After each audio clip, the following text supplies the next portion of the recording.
गए थे, लेकिन कल ले गए थे, यही लड़की है। और चेयरमैन नहीं थे, एसपी नहीं थे, डीएसपी नहीं थे। इन्होंने लिख करके अपना आवेदन दे दिया है। बात हुआ था। हाँ, तो ये लड़की बता देगी बात हुआ था। क्या होगा संज्ञान लेने के बाद उन्होंने कहा हमने हाँ, मैंने बोला है कि मैं अभी भूख हड़ताल पे बैठूंगी भाई, जब तक मेरी बात। इतने लड़के सीएसबीसी तक कहाँ पहुँच पा रहे हैं? बाबू चेयरमैन आप क्या है, बोलो। हमारा कोई इसमें भूमिका है तो बताओ। जेवर बेच के मरा है, मम्मी मर गई। जेवर बेच के पढ़ाई, मम्मी मर गई। चाहे कि हम लोग उनके लिए कर पाए, मजबूरी है सर। वो चेयरमैन मिले तो हमें क्या दिक्कत? इंसाफ होगा कि नहीं खान साहब? जो भी मांग है। एक मिनट, इन्होंने जो आवाज उठाया है और जो अगर त्रुटि होगी, जो कानून के अनुरूप होगा, जो अपनी आवाज उठाएंगे तो कोई भी संबंधित विभाग जरूर सुनेगा। लेकिन विज्ञप्ति के अनुसार अगर इनका आवेदन सही नहीं होगा तो संभवतः पुलिस के जो भर्ती के चेयरमैन हैं उनके ऊपर निर्भर करेगा कि वो क्या करते हैं। भूख हड़ताल पे बैठ रहे हैं तो बैठने दिया जाएगा कि इनको अनुमति ये ले करके यहाँ आज नहीं बैठे हैं, लेकिन फिर भी इन्हें हमने नहीं रोका टोका है। आज बैठ गए हैं तो हमने कहा बहुत बड़ा प्रॉब्लम। अरे बेटा, मैं तो मिलवाने के लिए तैयार हूँ, लेकिन जिससे तुम मिलना चाहते हो मिलना करना है।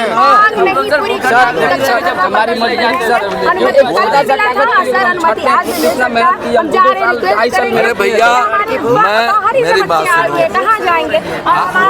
रोने की जरूरत नहीं है। क्या बोल रहे हैं आप लोग? जो भी आवेदन दिया है, जो भी कुछ भरा है, जो नोटिफिकेशन में है, उसके अनुरूप अगर आपने फॉर्म फिलअप किया है और उसके बाद भी नहीं होता है तो इस पर सरकार, चेयरमैन जो भी हैं, जो अधिकृत हैं, वो सही और उचित निर्णय ले सकते हैं।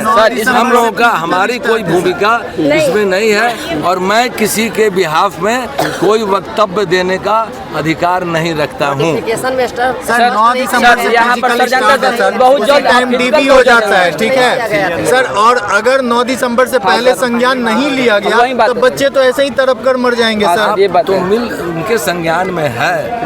आप लोगों ने जो आवाज उठाई है वो बिल्कुल जो है आपके पुलिस भर्ती परिषद के जो लोग भी हैं, ये उनके संज्ञान में है। कल लड़की जो गई थी उसने आवेदन भी दिया है और वो एसपी साहब, वो लड़की खुद बोल रही है कि मिले भी हैं। तो ऐसा नहीं है कि पुलिस भर्ती परिषद जो है, जो आपकी बातें हैं उसके संज्ञान में नहीं है, ऐसी बात नहीं है, संज्ञान में है। और आपका पुलिस भर्ती चयन परिषद है, जो उचित बातें होंगी वो अवश्य उनको मानेंगे, वो रिव्यू करेंगे, देखेंगे। बच्चों में नाराजगी इस वजह से है कि नोटिफिकेशन में ये जारी नहीं किया गया था।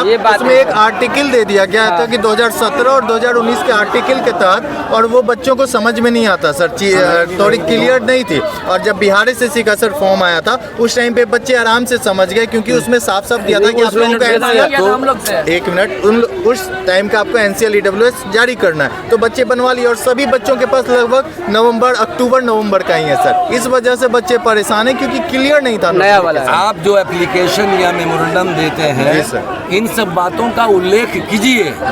जब उल्लेख करेंगे, संज्ञान में लाएंगे, तभी ना जो कुछ भी होगा, जो भी कुछ होगा वो होगा।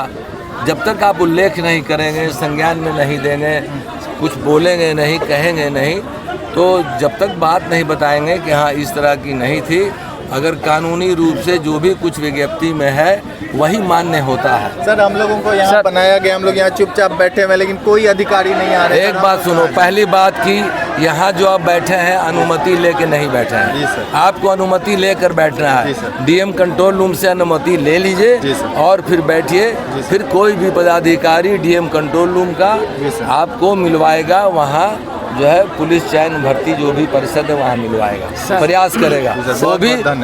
वो भी वो चेयरमैन साहब या जो वहाँ अधिकृत हैं वो सहमति प्रदान करेंगे, तभी यहाँ के मजिस्ट्रेट आपको वहाँ मिलवा सकते हैं। जो तरीका है नॉर्म। सर जानते हैं सर, जैसे हम पिछली जो दर सर EWS, लेकिन में सर नया वाला करंट होकर सबका भर्ती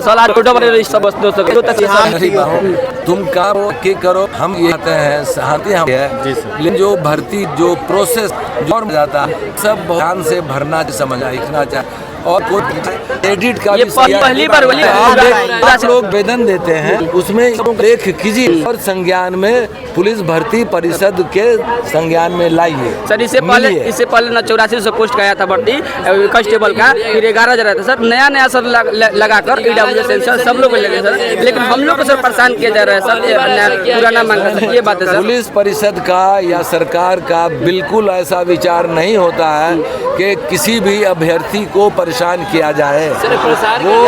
वो सभी अभ्यर्थी के लिए समान नियम कानून लाते हैं। जो सरकार के कानून है, रिजर्वेशन के जो कानून है, ईडब्ल्यूएस के हों, ईबीसी के हों, बीसी के हों, एससी के हों, एसटी के हों, सभी के नियम स्पष्ट होते हैं और वो नियम के अनुरूप सबको फॉर्म भरना होता है और उसके अनुरूप जो भी प्रक्रियाएं चलती हैं वो चलती हैं, फिर लोग बहाल होते हैं। लेकिन सर उसमें जानते हैं सर, ये तो हमें बेटा हमें नहीं मालूम।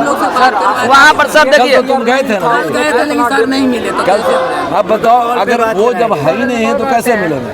लेकिन होंगे सर, आज भी नहीं है, अभी विधानसभा चल रहा है। आप एक अनुमति ले लो कंट्रोल। हम लोग नहीं सुनेंगे। 9 तारीख को फिजिकल है सर, नहीं सुनेंगे ना तो फिर दिक्कत हो जाएगा सर। वहाँ पर हम लोग सर, मैं आपको काइंडली सर एक मिनट, कोई भी देखो, एक मिनट, नॉन वायलेंस तरीके से करेंगे सर, जब तक टाइम होता है।